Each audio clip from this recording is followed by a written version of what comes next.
Hi guys, ngayong araw magka-camping kami ni Mrs. Pupunta tayo sa Jasper Whistler Campground. On the way na tayo. Ang oras ngayon ay 5 PM. Medyo na-late kami ng gising kasi nagtrabaho pa ako ng panggabi. Kaya ayan, ito yung mga gamit namin sa likod. Medyo magulo. Tatapos na namin kumain ng Tim Hortons pizza. Sarap. Pepperoni, order namin. Ang klase. See you guys mamaya.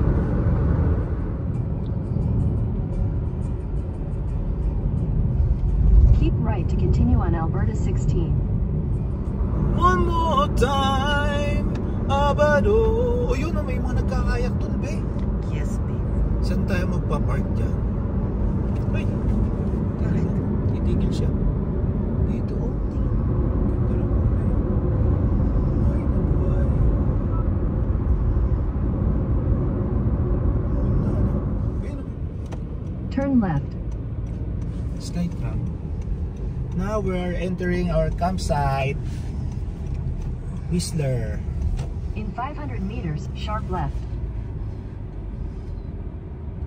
Ito na tayo guys. Quiet hours. Alas 11. Okay. Okay. Papa-register muna tayo. Testing. Wala kaming dalang tent. Nakalimot. Kalimut sila.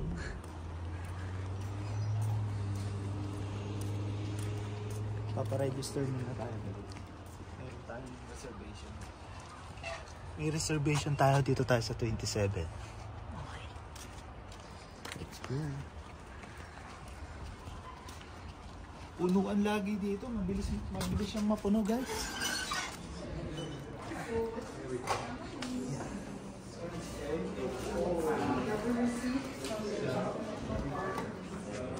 Which province? Which province? Alberta. Is it your first time here? Yeah, first time.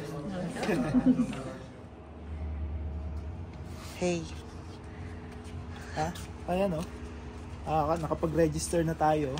Yung bayad natin sa camping, kasama na yung firewood.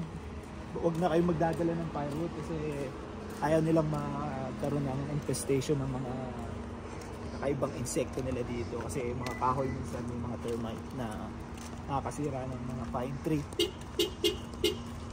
Yeah. Kaya ayun guys. Yan guys, pupunta tayo sa ating campground sa 27 SS. So from here. May Mexican food truck. Yeah.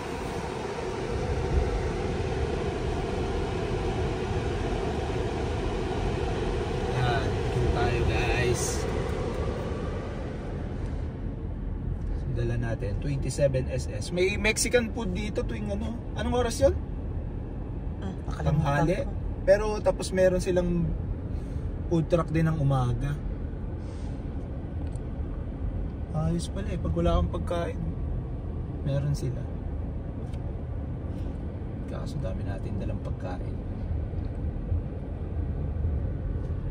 Ikot lang guys. Bundok-bundok.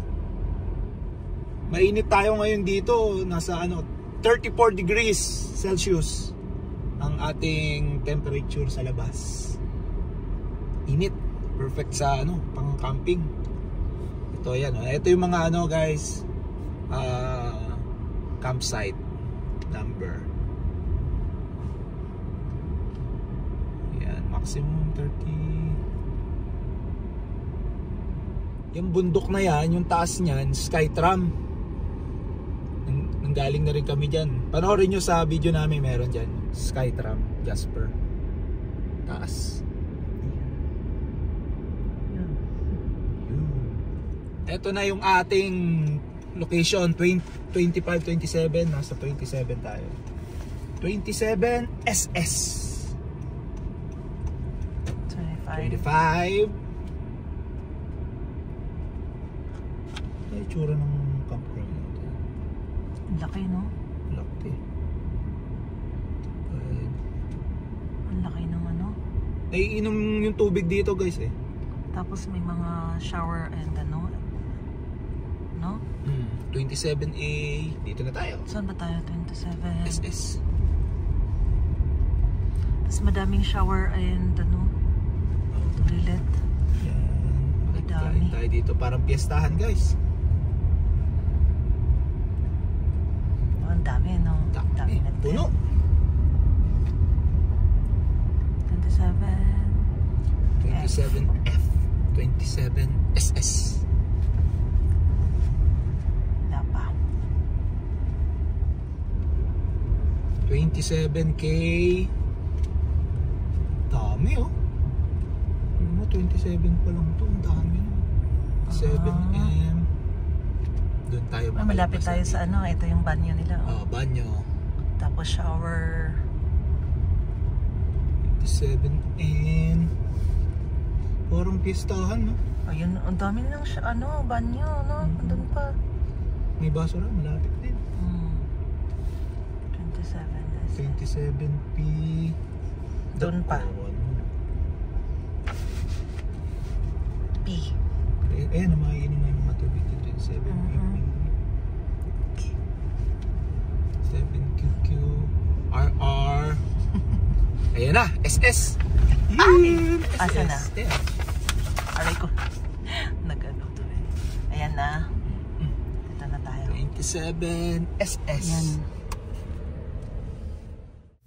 Yan na nga guys, dumating na kami ni Mrs. Nagse-set up na kami ng picnic tablecloth na galing Amazon. Tapos, nagse-set up na kami ng tent. Yung tent namin, matagal na yan eh. Last year, ginamit din namin.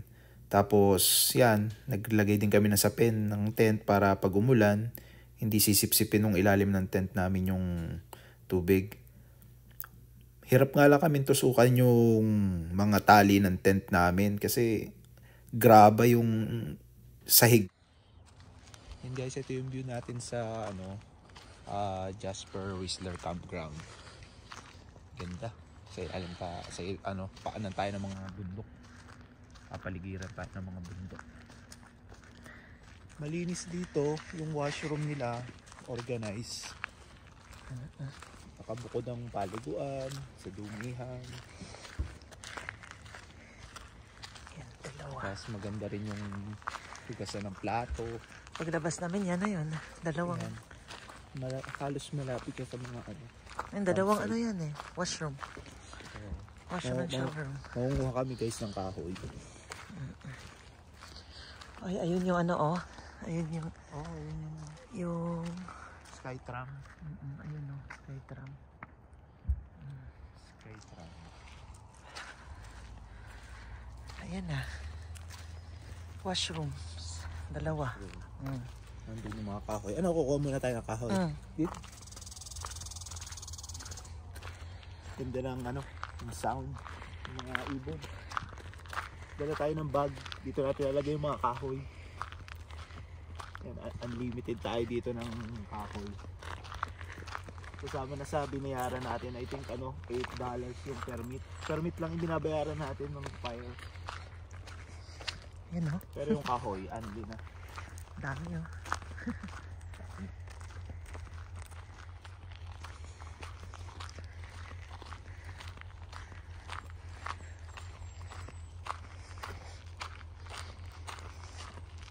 Anli. Maliliit na lang kunin na. Okay lang naman malaki. Yan guys, pwede natin hati-hatiin. Pero hati-hati na siya. Pili na lang tayo ng mga maliliit para mabilis magliyan.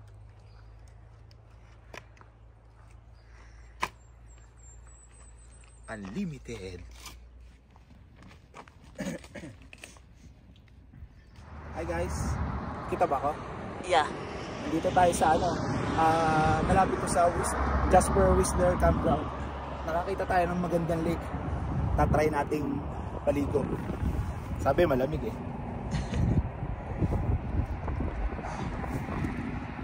Medyo malamig guys. Love. Oh. Huwag lang kayong aapak sa ano kasi madi-disturb yung mga buhangin.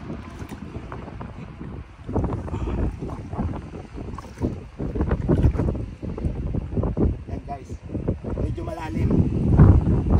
Diretso na.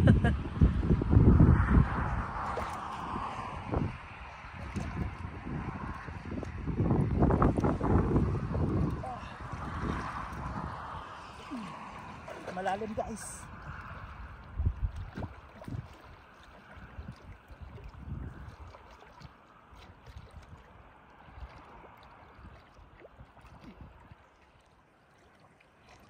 Lamig.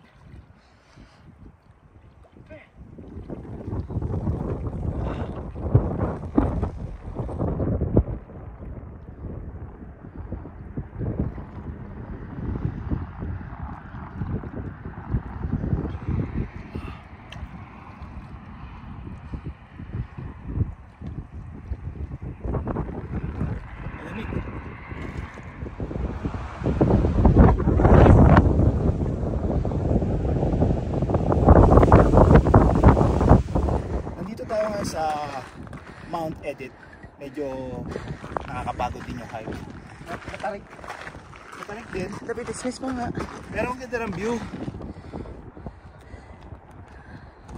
Baby, taas. Yan. Okay. Yun na nga, maganda ang view. Pakilipot mo, pakita mo sa akin yung bato-bato. Yan. Matarik. Ano to, 43 minutes from Sa parking lot. Ay. sa may Whistler.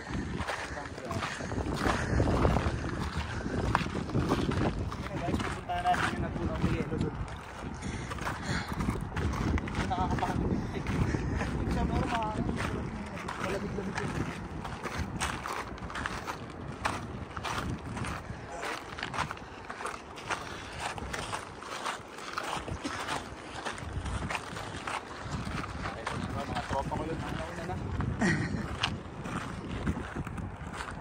Tayo doon guys, maliligo si Mrs. Tatry daw niya. Guys, pagka-akit kayo dito sa Mount Edith, kailangan may dala kayo tubig. Tapos yung sapatos nyo talagang kailangan pang hike or pang trail kasi maliliit yung bato, pwede kayong madulas pagka mga sneakers yung gamit nyo. Tsaka yung mga flat shoes. Yan. Yan. Ganda. Ganda ng view. Hindi naman nakakapagod. Sobra lang.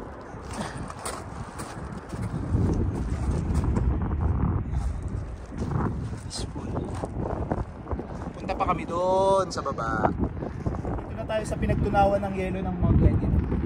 May mga naliligo dito eh. Tapos pag-ahon, ano? Hindi na alam pangalan. Nasa sarili.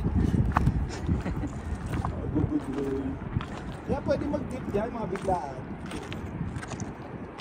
Kanina kasi nakaligo na kami, kaya di na kami maliligo. Tama na yan, Abe. Medyo malamig kasi Miguel. Mas malamig yan. Hindi natutunaw yan. Punta kami sa falls. Sa ilalim.